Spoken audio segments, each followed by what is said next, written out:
as an adult, you kind of not like allowed to be an introvert. Like you're not allowed to be, um, you know what I mean? You're not allowed to be an introvert. You're not allowed to be quiet and reserved. You're not allowed to be that. You looked at like something is wrong with you, like you need to be fixed. Um, you don't look at it as it's a superpower that it is. You look at like it's a thing that needs to be fixed that can be fixed. You know. Um, but I grew up in a setting where everybody respected. They respected my traits, my perspective, my introversion. They respected. Nobody knew what it was. Nobody cared what it was. When you in an environment like that where people really care and allow you to be who you be, that allowed you to be an individual, um, it works out a lot. I grew up with 11 guys that um, are bosses of their own. Nobody wants to lead anyone. No one wants to push their stuff on you like this is how you should be. Everybody was a leader. I'm blessed for growing up with a team like that, um, especially in the inner city. There wasn't a lot of fathers around. We kind of molded ourselves, and we kind of leaned on each other to figure out life. But as you get older, you get into the workspace, you get into school, you get into um, even entrepreneurship, which I entered into. Um, yeah, it's like you know, people treat you as a thing that it needs to be fixed. Like you should speak up more. You should this. You should that. You should you should participate more. Even in school, it was like participate, and you should in school. You definitely should, so the teacher can get a grasp of are you learning or not. Like I understand that, but I didn't do that well. I didn't raise my hand much, put it that way.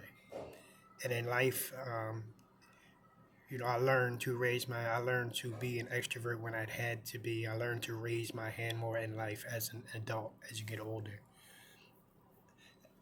Um, and it kind of works. It always works out better anyway. It normally works out better.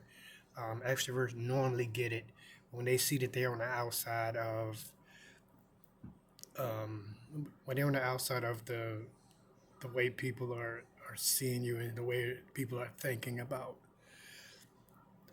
how someone else should be treated. They're normally on the outside with that kind of thinking of, oh, well, we got to get you more talkative, more this, more that.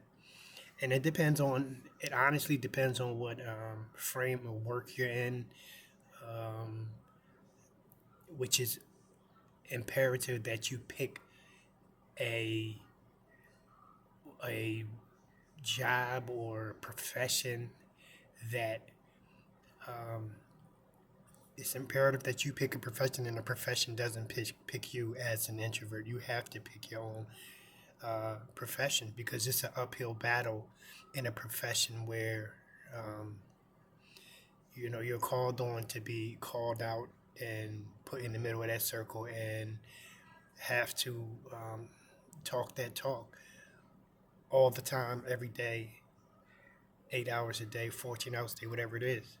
So it's imperative as you grow up and that you tell your children that they grow up to pick something that they would like to do.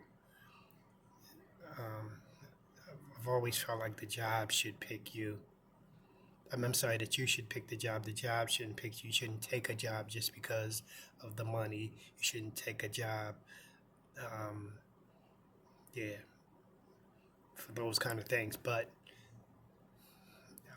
I'm here to tell you that, again, it is a unique power for people that are introverted. Don't just look at the silence aspect of it. Look at the part that if they're silent, their mind is constantly moving. Look at the benefits of that. Look at the benefits of someone being even keeled, someone who is won't lose their cool. Look at the benefits of that. Um, yeah, and as an adult, even as a friend, you want somebody that's even killed, right? Yin to your yang sometime. Um, and that's how I grew up with friends that understood that well, that's who he is. He ain't sad. He's not lonely. Um, he's fine. He's good. That's what he do. After a while, it's like, oh, he's just cool. That's one of the monikers you get. Oh, it's just cool. In addition to that, when you're in school, there's also not just the chalkboard thing, but you also had a thing of uh, outside socializing. Like I remember being very, very young and being out in the yard for the schoolyard for recess or lunch recess.